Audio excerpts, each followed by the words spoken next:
देखो, मान लो x limited के पास दो ऑप्शन है। मतलब एक्स लिमिटेड लोन लेना चाहती है और इनके पास दो ऑप्शन है। एक पब्लिक से लोन लेना है, एक बैंक से लोन लेना है। पब्लिक से लोन लेना है तो उनको 10% डिवेंचर्स इशू करके उसके अगेंस्ट लोन लेना है। और बैंक से लोन लेना है तो 8% डिवेंचर्स पे मतलब 8% डिवेंचर कह रहा हूँ, 8% लोन बैंक से मिलेगा। मतलब बैंक उन्हें 8% रेट ऑफ इंटरेस्ट पे लोन देने को रेडी है। तो मेरा सवाल आपसे ये है कि इन्हें कहाँ से लोन लेना चाहिए?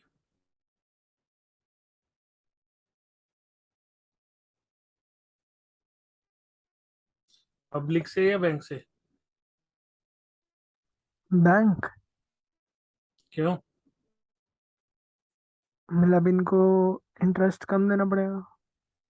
हाँ, यानी कि कंपनियों के लोन लोन भी जो होते हैं ना, वो छोटे मोटे नहीं होते, बड़े अमाउंट के होते हैं। मान लेते हैं 1,000 करोड़ रुपए का लोन है, एक मिनट ले अज्यूम कर रहा हूँ, 1,000 करोड़ का लोन है। ठीक है, तो 1,000 करोड़ का 10% कितना हुआ?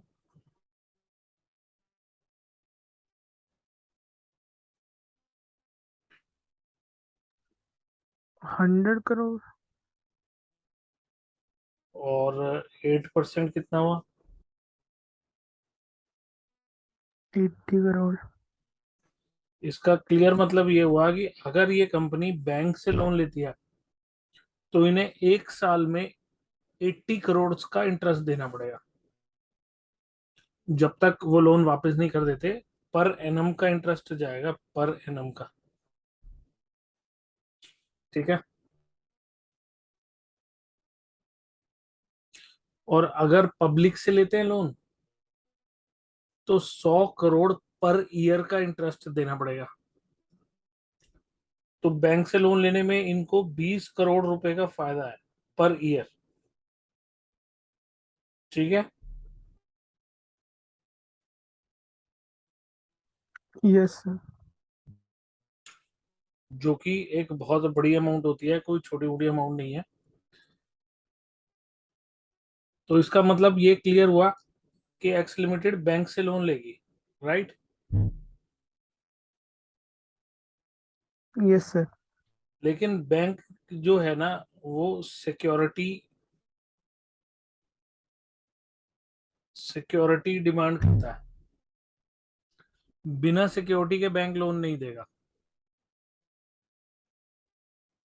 मतलब बैंक ये चाहता है कि आप लोन के अगेंस्ट कुछ सिक्योरिटी प्रोवाइड करो।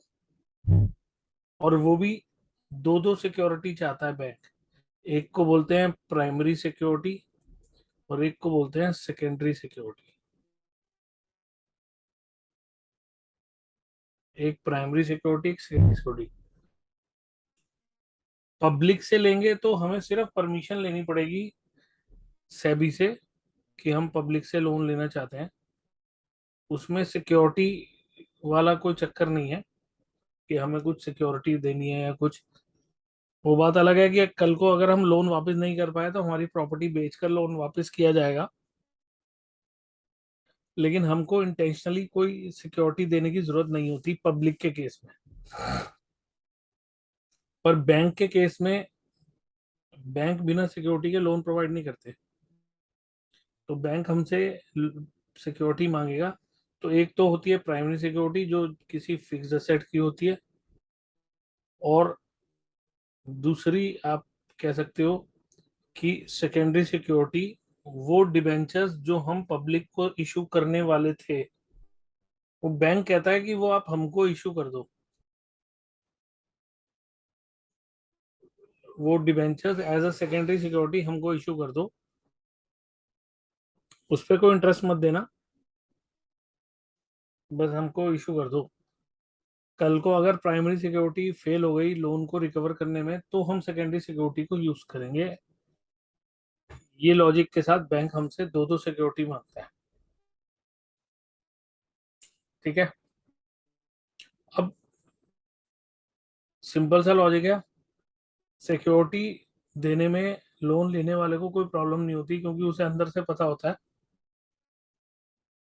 मैं टाइम से लोन वापस कर दूंगा, तो ये सिक्योरिटी का कोई वो नहीं है, मतलब देने में कोई नुकसान नहीं है। हालांकि अगर उसने वापस नहीं किया, तो इस सिक्योरिटी को सेल करके पैसे देने वाला यानी कि लेंडर अपने अपनी मनी को रिकवर करेगा, जहां से भी करेगा। ठीक है।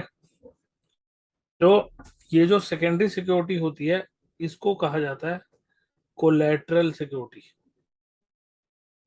कोलैटरल मतलब सेकेंडरी सिक्योरिटी। तो यहाँ पे मैंने लिखा है issue of debenture as collateral security. Collateral security means security given to the lender in addition to the prime security. ये क्लियर हुआ?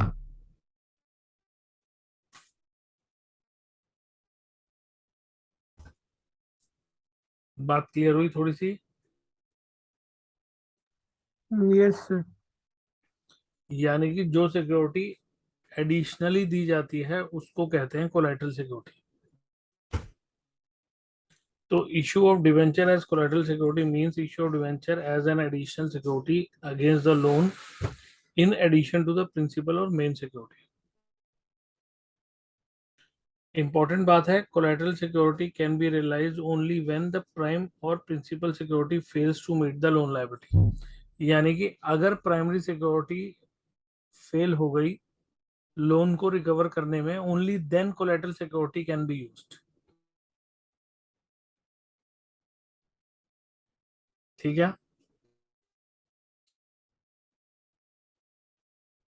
ये जो यस टॉपिक मैं सर। आपको बता रहा हूँ ना, ये आपके सिलेबस के अंदर है। अभी मैंने जो सिलेबस मंगवाया था उसको मैं 1 मिनट खोल के दिखा रहा हूँ आपको।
ठीक है, आपको स्क्रीन पे दिखाई दे रहा है जो मैंने खोला है?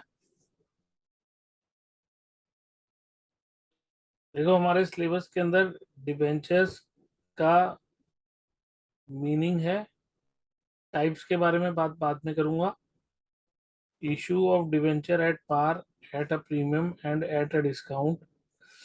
Issue of debenture for consideration other than cash, यानी कि वेंडर वाला topic. Issue of debenture with terms of redemption, यानी कि वो केसेस जो मैंने आपको लास्ट क्लास में बताए थे, issued at par, redeemable at par, issued at premium, redeemable at par वाले 5-6 केसेस बताए थे।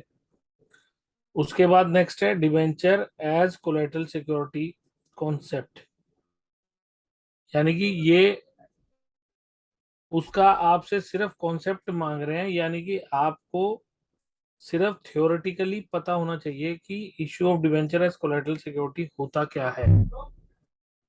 इसकी प्रैक्टिकल ट्रीटमेंट या प्रैक्टिकल क्वेश्चन नहीं आएगा। समझ गए?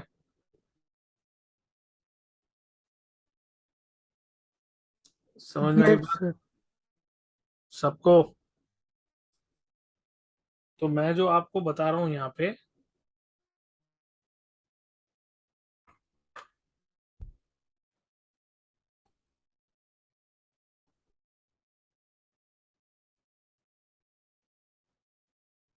यहाँ पर जो मैं आपको ये क्लियर कर रहा हूँ,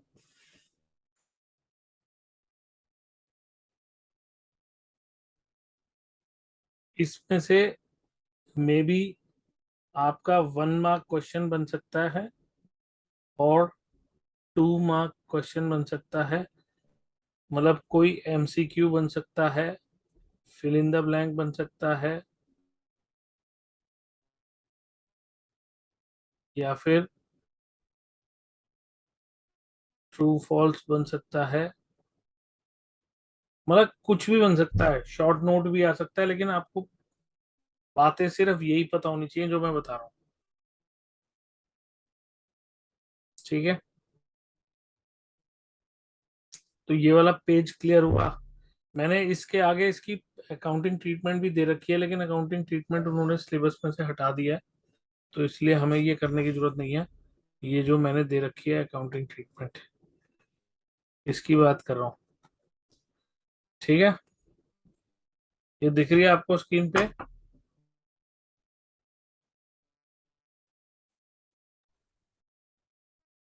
वैसे ये मैं बता दूंगा, लेकिन as per syllabus accounting treatment पहले थी, अब नहीं है। ठीक है, क्लियर हुआ? यस आपके स्कूल यस में सर। बताई गई है ये अकाउंटिंग ट्रीटमेंट या नहीं?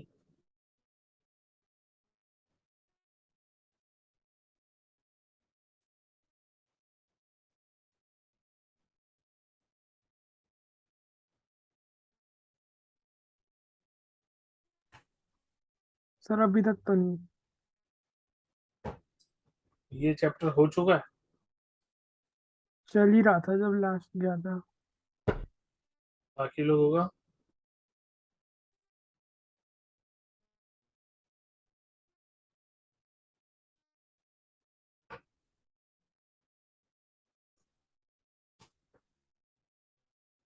बाकी लोगों का हुआ है ये?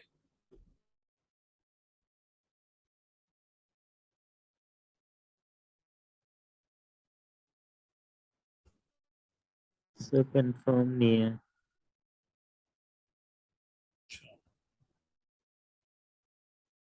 चलो कोई नहीं, अगर किसी के स्कूल के टीचर ने कराई भी होगी तो मैं बता दूंगा, लेकिन फिलहाल मैं इसको ड्रॉप कर रहा हूँ, क्योंकि ये अभी सिलेबस जो मैंने खोला था उसके अंदर ये नहीं है। उन्होंने सिर्फ इसका कॉन्सेप्ट सिलेबस में डाला है, अकाउंटिंग ट्रीटमेंट जो है वो नहीं डाली। तो हम इसको अभी के लिए छोड़ रहे हैं। ठीक है,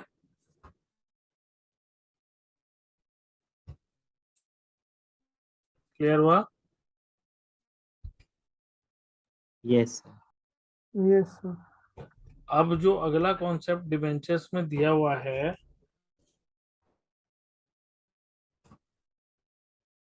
that is interest on debentures.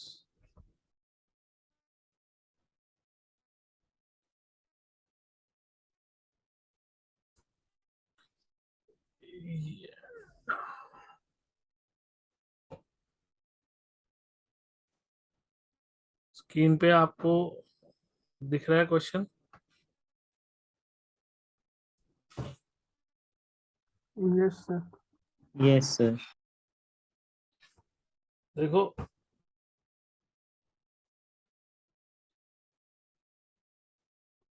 Interest on debenture, मैं आपसे पूछता हूँ कि 11th के अंदर आप जर्नल एंट्री बनाते थे सैलरी पे करने की, क्या जर्नल एंट्री होती थी?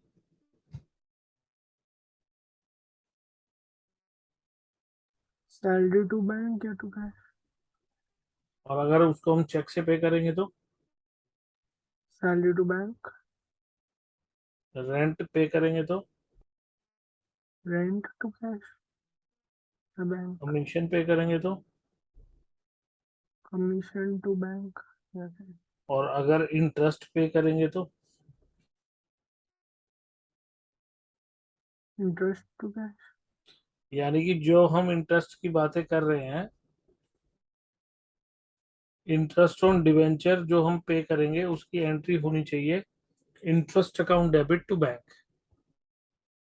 लेकिन होती क्या है,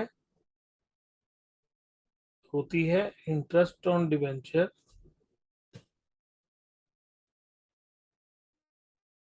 टू डिवेंचर होल्डर और फिर डिवेंचर होल्डर टू बैंक। मतलब पहले ड्यू करते हैं और फिर पे करते हैं।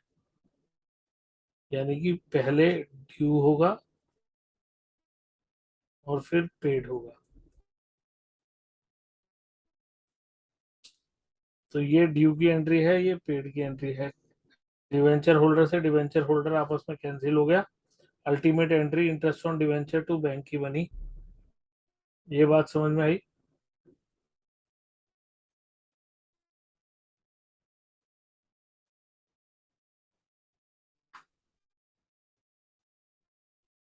समझ में आई बात?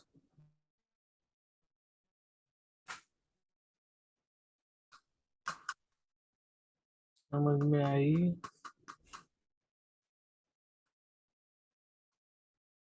कोई कुछ बोल क्यों नहीं रहा? यस सर, अभी।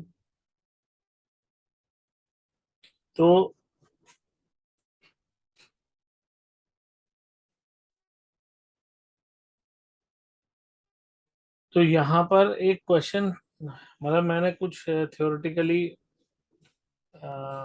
बताया हुआ है, इसको आप अपने आप पढ़ लेना। लेकिन मैं डायरेक्टली क्वेश्चन कर रहा हूँ, क्वेश्चन में ही बात समझ में आ जाएगी। क्वेश्चन कह रहा है, on 1 April 2017 JK Limited issued 8,000 9% debenture of 1,000 each at a discount of 6%, redeemable at a premium of 5% after 3 years. ठीक है? The company closes its books on 31st March every year. Interest on 9% debentures is payable on 30th September and 31st March every year. मतलब 6 monthly interest देना है, 6 monthly, या कह लो half yearly interest देना है। The rate of tax deducted at source is 10%। ये क्या चीज हुई? Tax deducted at source.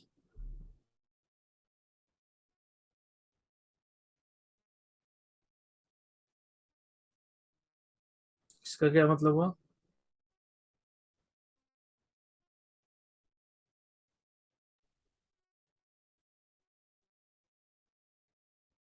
बताओ।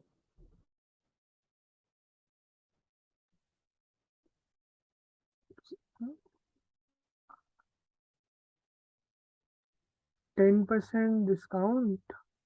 हम्म,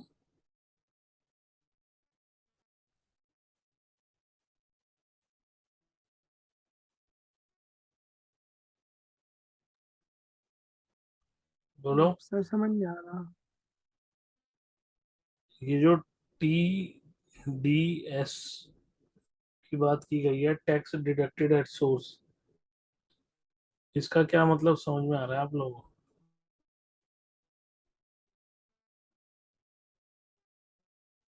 सर की 10% जो अमाउंट है वो उसको हटा के बाकी पे इंटरेस्ट। अच्छा एक बात बताओ, ये इंटरेस्ट कंपनी के लिए क्या है लॉस और डिवेंचर होल्डर के लिए? प्रॉफिट या इनकम। तो गवर्नमेंट कहती है कि, कंपनीज को कहती है कि आप जब डिवेंचर होल्डर्स को ये इंटरेस्ट दोगे तो आप पहले ही टैक्स काट लोगे उनका, उस इनकम पे जो टैक्स लगना है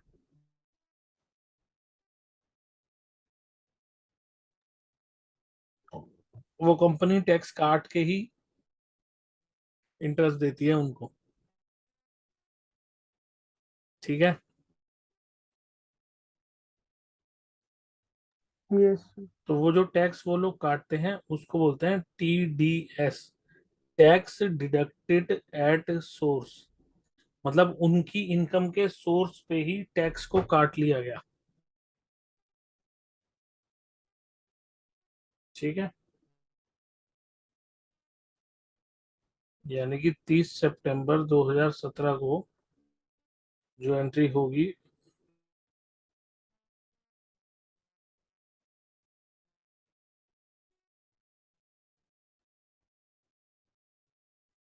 वो होगी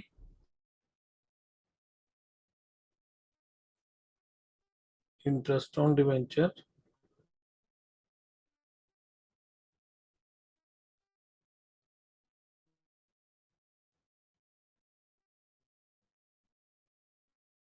टू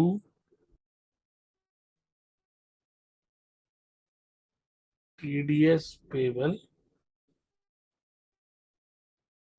टू डिवेंचर होल्डर, और फिर होगी डिवेंचर होल्डर टू बैंक। ये समझ में आई?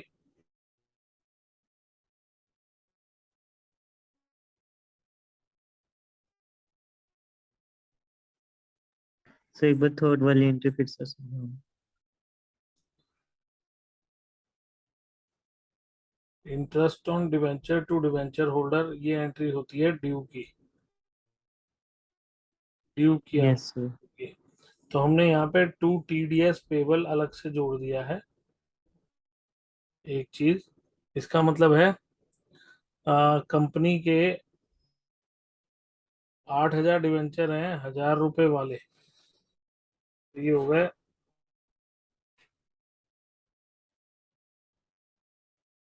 80 लाख रुपए। 80 लाख के ऊपर 9% इंटरेस्ट कैलकुलेट होगा, वो भी 6 महीने के लिए होगा।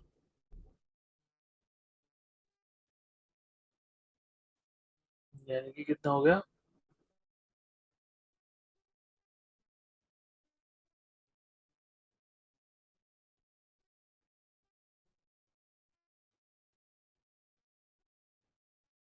$3,60,000 हो गया ना। Yes sir. अब 3,60,000 में से गवर्नमेंट कह रही है 36,000 तो हमारा टैक्स हो गया जो आपने देना है।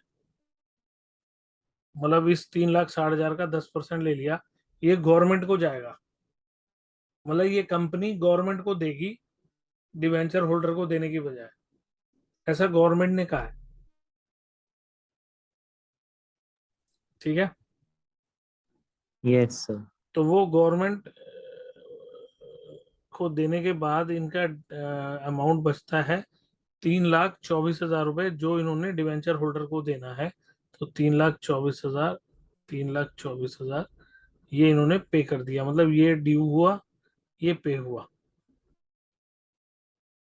और साथ के साथ ये एक और चीज करेंगे, टीडीएस पेबल टू बैंक, यानी कि ये 36,000 रुपए गवर्नमेंट को भी पे कर देंगे। मतलब ये 36,000 रुपए कंपनी गवर्नमेंट को देगी, मतलब पेड टू गवर्नमेंट। समझ में आया? ये तीन एंट्री बैक टू बैक होंगी, पहले इंटरेस्ट ड्यू होगा, फिर इंटरेस्ट पे होगा, और फिर टीडीएस पे होगा जो हमने गवर्नमेंट को देना है। समझ में आया? Yes sir. अब क्योंकि इन्होंने बोला है साल में 2 बार, और इन्होंने बोला है pass the necessary journal entries for the issue of debenture and debenture interest for the year ended 31 March 2018। इसका मतलब है 2017-18 वाले साल में एक बार 30 सितंबर को इंटरेस्ट पे होगा, एक बार 31 मार्च को होगा।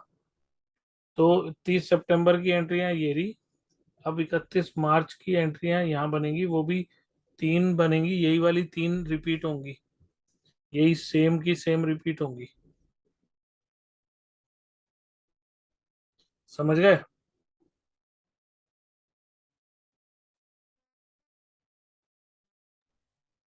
समझ में आई? सर ऊपर की दो नहीं होंगी, सिर्फ ये तीन होंगी। यार इशू तो एक ही बार किया ना आपने, उसके बाद आप 6 महीने बाद इंटरेस्ट दोगे, फिर उसका फिर 6 महीने बाद इंटरेस्ट दोगे। अब जब तक आप लोन को चुकाते नहीं हो, आप इंटरेस्ट तो देते रहोगे ना, हर 6-6 महीने में। वो इशू थोड़ा ना बार बार कर रहे हो आप, इशू तो एक ही बार कर रहे हो।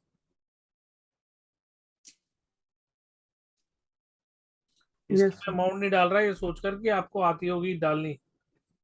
बड़े दिन हो गए आप लोगों ने किया नहीं होगा, मैंने भी 3-4 दिन लगातार क्लास लेनी थी, ली नहीं। तो आपने भी डिवेंचर्स को छुआ नहीं होगा, तो एक बार दोबारा से उठा के देख लो वो सारी चीजें। ठीक है।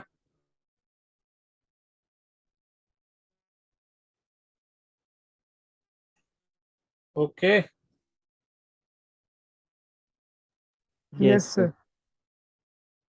और लास्ट एंट्री जो बनेगी वो बनेगी profit and loss account debit to interest on debenture.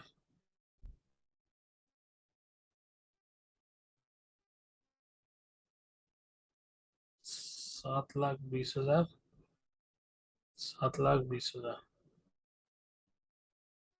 मतलब ये जो इन्होंने 3,60,000 और 3,60,000 का इंटरेस्ट दो बारी ड्यू करके पे किया है, इसको P&L में भी ट्रांसफर करना है साल में एक बार, 31 मार्च को। समझ में आया ये बात?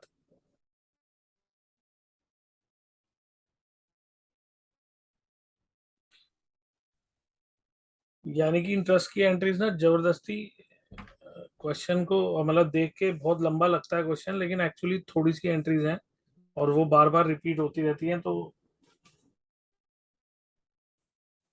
मतलब समझ में आ जाएंगी एक बार आप ढंग से दिमाग लगाओगे तो।